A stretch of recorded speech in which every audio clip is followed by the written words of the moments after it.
Retired Marine Corporal Todd Love became a triple amputee when he stepped on a bomb in Afghanistan in 2010. He fought alongside the men of 1st Recon Battalion, Bravo Company, 1st Platoon.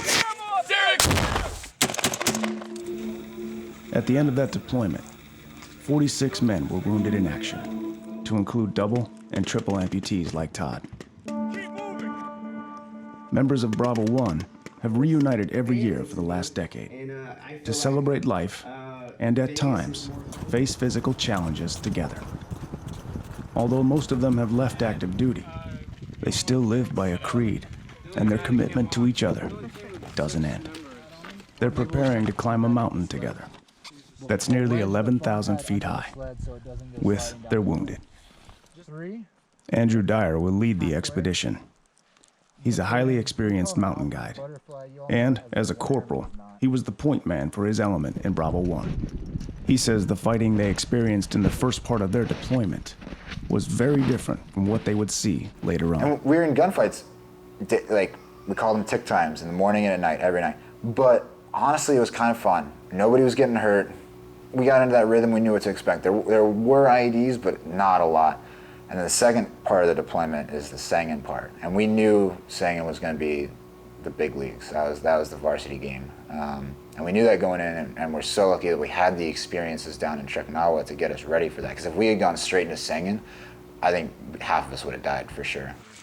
Their first firefight in Sangin was an eye-opening experience. That was the first time I ever heard an RPG come screaming overhead. And that was the oh shit moment, because it was like, these guys have fucking real guns. These dudes want to fight, they're prepared, and we are in the middle of a hornet's nest right now. Hey, get on that 240! This is 2010. All the dumb Taliban were dead, you know? These guys knew what they were doing. You walk enough in Sangin, you're gonna step on an IED, because they were everywhere. The men are located throughout the United States, but they coordinate with each other and spend months training for the climb. They convene at a house near Mount Baker in Washington State to pack their gear and go over their final plan. For them, it's kind of like getting ready for a patrol.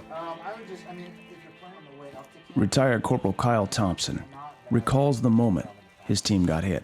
It took me a minute to figure out what happened. It was just, I didn't even get knocked down. So Todd took most of it. I was just immediately couldn't see. Thought it was almost like you have so much dirt in your eyes or whatever. And then my mouth started to hurt really bad because I busted my jaw and all my teeth. So I just took my EpiPen out of my shoulder pocket and hit myself. And then I took a knee. Kyle's great-grandfather was a Marine who was wounded at the Battle of Belleau Wood. His grandfather fought as a Marine in World War II and was wounded on Saipan. He offered Kyle sage advice about combat. And he told me, though, when stuff starts to happen, you can't sit behind a rock and freak out because you're just going to end up dying. What'd you say? Kyle and the rest of the men take turns carrying Todd as they begin their ascent. They also have to carry all the supplies they need to sustain themselves on the mountain. Once they reach the snow line, half the climbers go back to the starting point to get the rest of their gear, including sleds and food. I couldn't imagine at that time in my life stepping on a bomb and surviving it. Todd Love was the point man for his element in Bravo 1. IEDs, you know, the guys that make these, they know what they're doing. They put them in choke points, you know, like a bridge, right before a bridge, or at least near a bridge, or on a path, near a path, on a doorway, near some sort of place where you have to pass through there to get where they are. And walking in Afghanistan, maybe I'm in an open field, and the translator's behind me on the radio, and he's saying, they're trying to decide who wants to shoot first.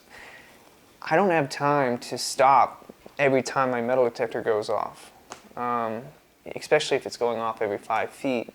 I can almost feel it still now that you're, you know, thinking about it, shifting my weight from one foot to the next, and that could be it. It's hard to explain It's definitely a commitment, a delusional one, I would say. I think that my youth gave me the ability to do that. I joined the Marine Corps a lot because of my dad. My dad was a Marine, and he was very proud of that. His dad was a Marine. And I want to complement that with, I joined the Marine Corps because I trusted my country. I really trusted that the things that we were doing as a country were very well intended. At that age, I think that was very healthy. I think anyone that's 18, 20, younger than 25 even, should have that kind of faith, to really have faith in the people that are running the country. At my age now, I still have a healthy faith. It's not quite like that. I think that kind of blind faith isn't healthy at my age. Brotherhood is defined by actions. In the midst of chaos, the ones to the left and right are all that matters. And to know you are not alone is everything.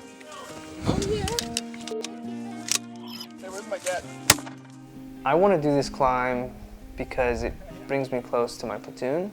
It gives me a chance to learn and grow on a spiritual level with them as well. And I think that it'd be cool to see what we're capable of, because we worked so well together in Afghanistan. And it's pretty remarkable. I've never been in a place like this since my injuries, It's pretty cool. Silver dollar-sized blisters have formed on the feet of former Sergeant Damien Descant. The men are still about 2,000 feet away from their base camp.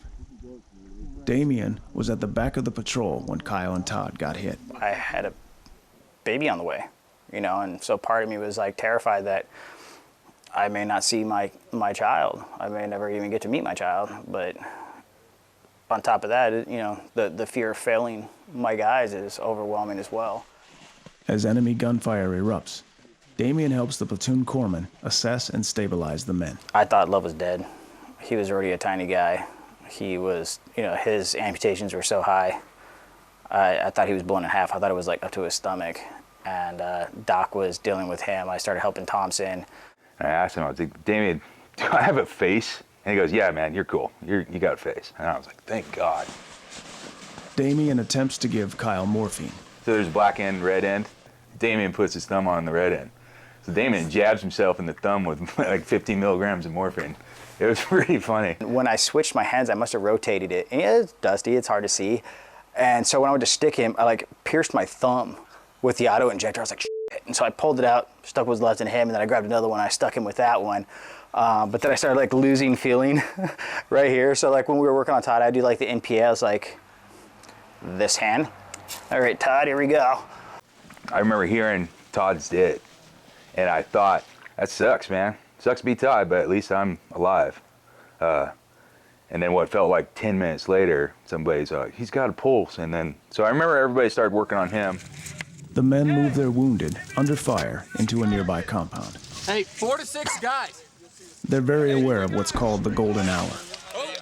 A severely wounded service member has a much better chance of surviving if they can make it to a battlefield hospital within 1 hour of getting wounded.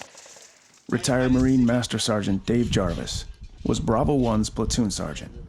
He says the Taliban quickly learned Marine infantry tactics and planted IEDs accordingly. They're enveloping, boom, IED goes off, now you got a casualty. Now you got a helicopter coming in to recover that casualty.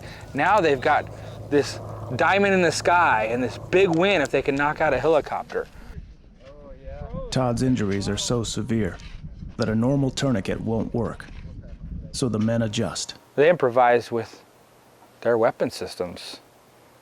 If you ever took an upper receiver, well, that's a barrel. And a barrel makes a nice piece that you can turn and twist and lock down and make sure you're actually getting a true tight tourniquet. And it was such a high hit, you're talking using belts. They used what they had. And this has to happen now. Dave calls in the Medevac while the men of Bravo 1 continue to fight. Todd starts to regain consciousness. He started kind of coming around a little bit, but he was just making a weird noise, just, "Nyah." And then eventually he was kind of able to talk, but he still couldn't see. And it was from the blood loss and everything else, and from the initial just shock of the blast. First question he asked was, "Is my shit still there?" So, you know, I was like, well, yeah, I'm jealous. You know. He said his legs hurt, and, you know, it's mental at that point. So you're just, oh, that just means everything's working okay. You know, I gotta lie to him because we don't want him to circle the drain. But I'm not gonna lie, the first thing that popped in my head though was like, but Lieutenant Dan, you ain't got no legs. But that was the first thing that popped in my head, and I had to fight the urge not to say it. He asked how Thompson was, and Thompson, you know, he couldn't see either. His face was like Swiss cheese. He had like a cleft lip. His teeth were blown back to his mouth. His tongue was shredded. And how's Thompson? We're like, oh, you guys are about the same. You know, obviously nobody can see anything, so we're not going to tell you guys who's worse off or whatnot. And Todd's like, Thompson. Todd's like, that, you know, because he can't really talk. And Todd's like, sucks to be you. And I think it was like little things like that that just kind of made it where it wasn't as, it's not so nightmarish. Some team members are still disoriented from the blast. We had a A&A that was up there near them. He was out of it. He had like 2 NDs. We had to take away his rifle because he was just so shell-shocked from everything. And that's like a door in a shack. you know, we were getting chatter that they were massing around us and waiting for the bird. And I think it was like 13 RPGs we counted that got fired at the bird when it came over the valley. And I didn't think they were gonna land. I was like, there's no way they're gonna land, and Todd's screwed. Yeah, it was a British unit, Trixie was their call sign. They came in and they're like, oh, we're doing this. Kyle is told to grab onto the back of a team member. And we just went. We had to go up over courtyard walls and stuff like that, and I didn't know how far the drop was, so you know, I'd land badly and stuff like that, and the whole time I'm hearing the snaps. 6573, how copy? The men get Todd loaded on the bird, but Kyle is confused by his blindness, and he stays on the ramp. They keep telling me, they're like, scoot back. And I think I'm on the ramp, but I think I'm sitting on the side of the Blackbird. The wounded eventually make it to Bethesda Naval Hospital in Maryland. Kyle's left eye is destroyed, and he must face the uncertainty of remaining blind in his right eye. Because being blind was not something that I'd ever mentally tried to prepare myself for. The climbers start to set up their base camp. They'll spend the next few days training at an altitude of 6,000 feet. What's the latest? What hurts the most, if anything? Nothing. Retired Master Gunnery Sergeant Brian Yarlam was the battalion operations chief for Bravo 1. He spent most of his 30-year career as a Recon Marine. He has multiple combat tours and still has shrapnel in his leg from the Battle of Najaf in Iraq.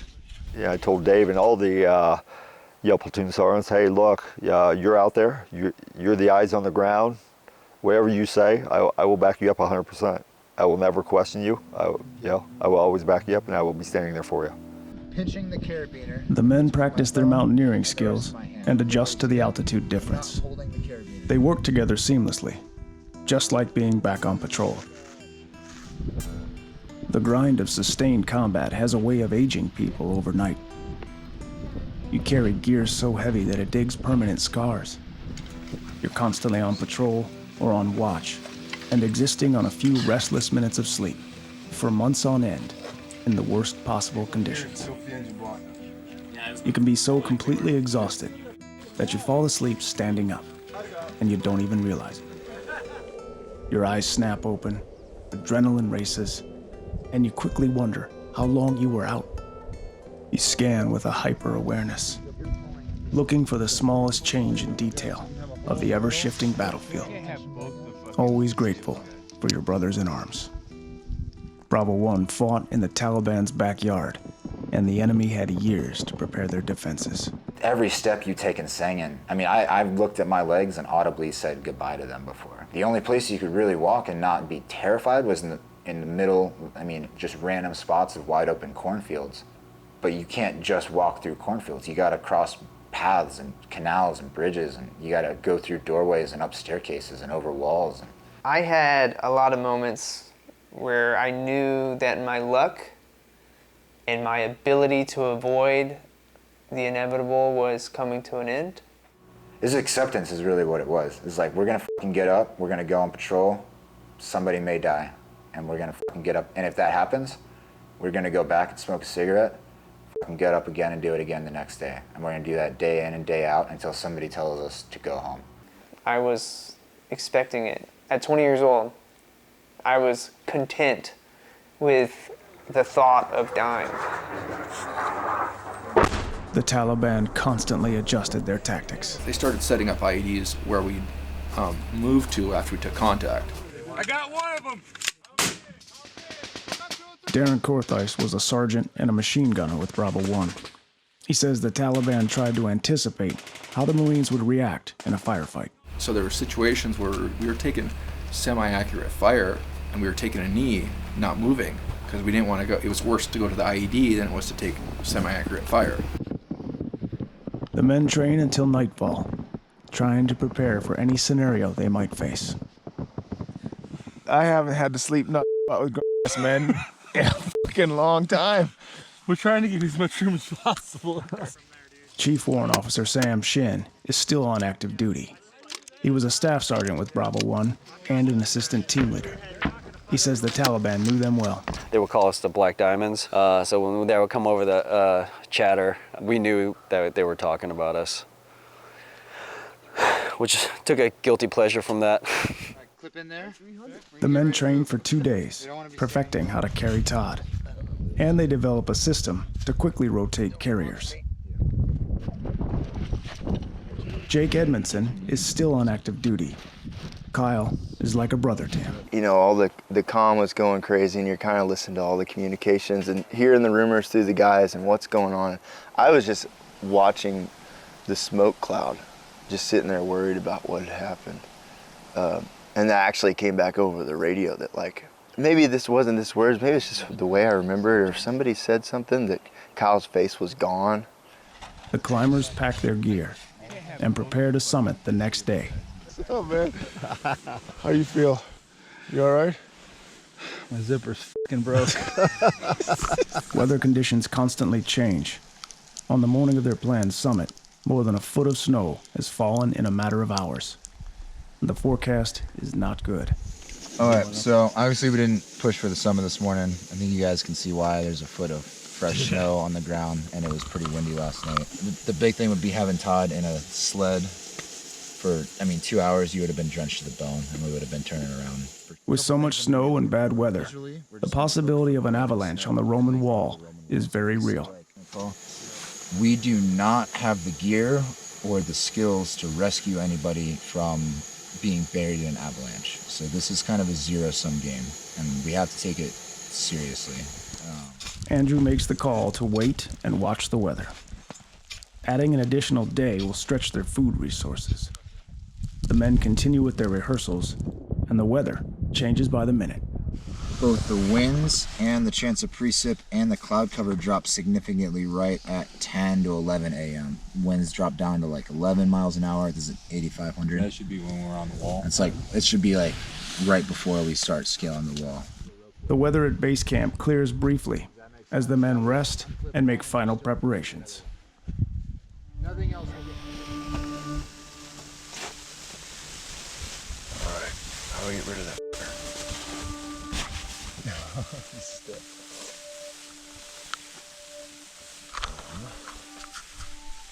he is.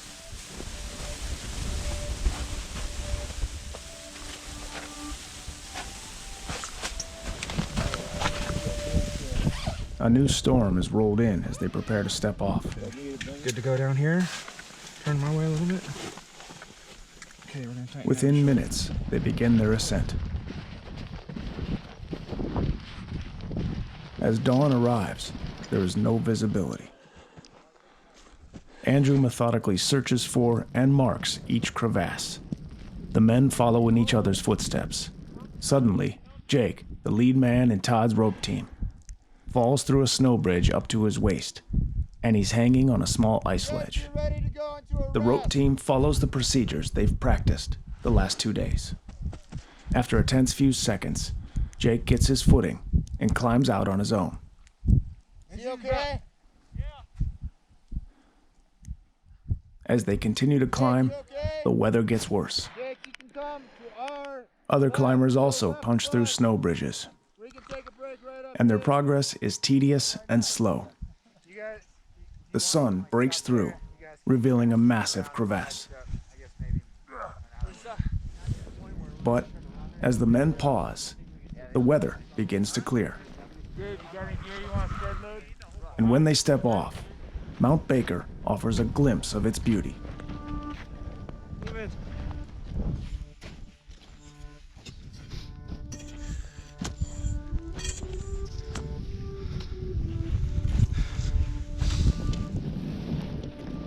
They climb for more than 8 hours, making it to a place known as Crater Rim,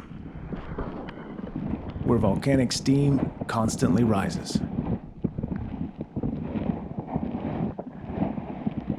They still have more than 1,000 feet to go, and their greatest challenge will be ascending the near-vertical Roman wall with Todd. But the weather is clear. Give me a break for a second. Last 500 yards. It's a smoke check. Yeah, that last like 500 was brutal.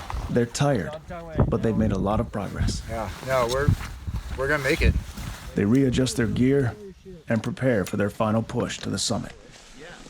Todd must be carried on someone's back from this point forward. It's too steep to use a sled. Yeah, you don't want to look down too much. Kind of gets you wobbly.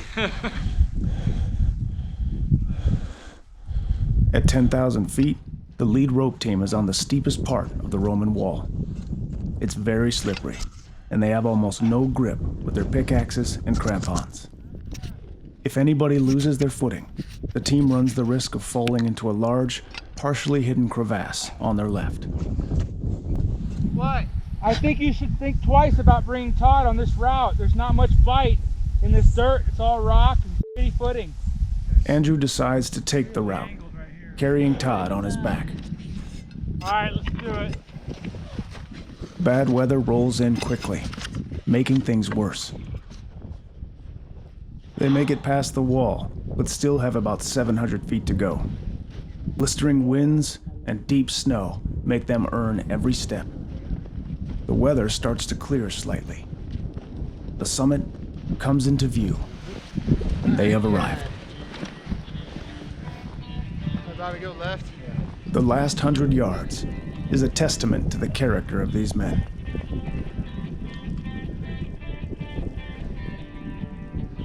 As they make their way to the summit, the sun breaks through, and it's almost as if the mountain is welcoming them.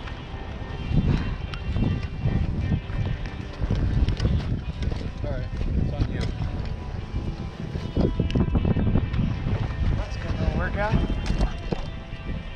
Each climber has carried a set of dog tags with the name of a fallen service member who inspired them. The tags will go to family members of the fallen.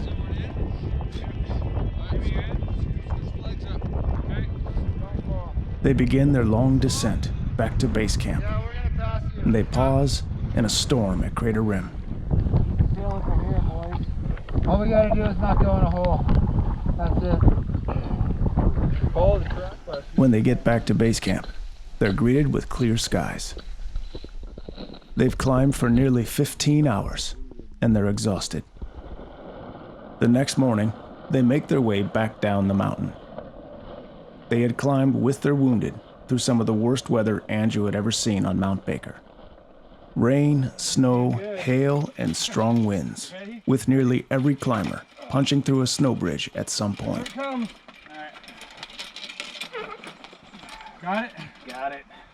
Oh, that's 1,000 times. The entire climb was funded through donations, and the team spent 8 months conducting fundraisers. After the climb, more than $70,000 was donated to the Force Recon Association to help service members and their families. Every reunion ends with friends and family getting together to celebrate life.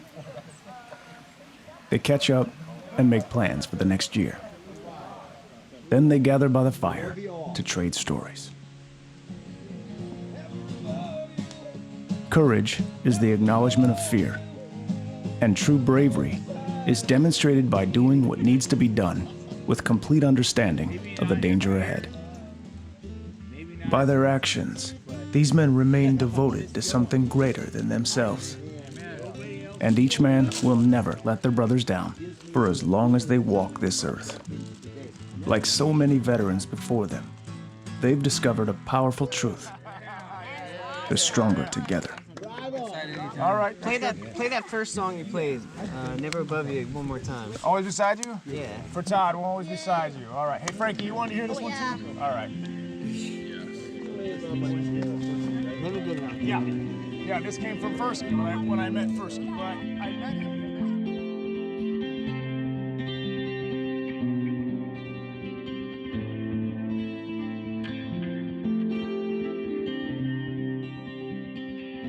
If you got arrested today, who would you call? Probably Jake. Why? We've just been, you know, really good buds from BRC on. And if it wasn't him, it'd be Dave or any one of these other guys that I could get a hold of. Honestly, I wouldn't call anybody. I think I would just hang out in prison happily and not have to. Maybe I would call someone random and just be like, hey, I just want to call you, let you know I was busy, and then hang up. Oh, I'd probably have to call my wife, even though I wouldn't want to. Probably try to sugarcoat the story. I don't know, I've calmed down a lot though, so I don't think I'll be getting arrested for anything. I'd probably either call my girlfriend, or if I was in real trouble, I might call my brother because he's got some good connections. I'll honestly call Dave Jarvis. Not only is he well connected, but he'll probably give me words of wisdom. Probably my girlfriend to have her call one of these guys. Probably call Sam or Dave or Todd, depending where I'm at and who's around. Yeah, I'd probably call her and be like, call all three of them and see who could help me out the best. I would call either you or Dave. Okay, why? Because I know you guys would come bail me out. It depends on what I was arrested for. I might call Jimmy Stair. He'd probably make me laugh, you know, and blow it off, and you know, no big deal, man. Hey, stuff happens. My dad. Why? He's just my hero. So.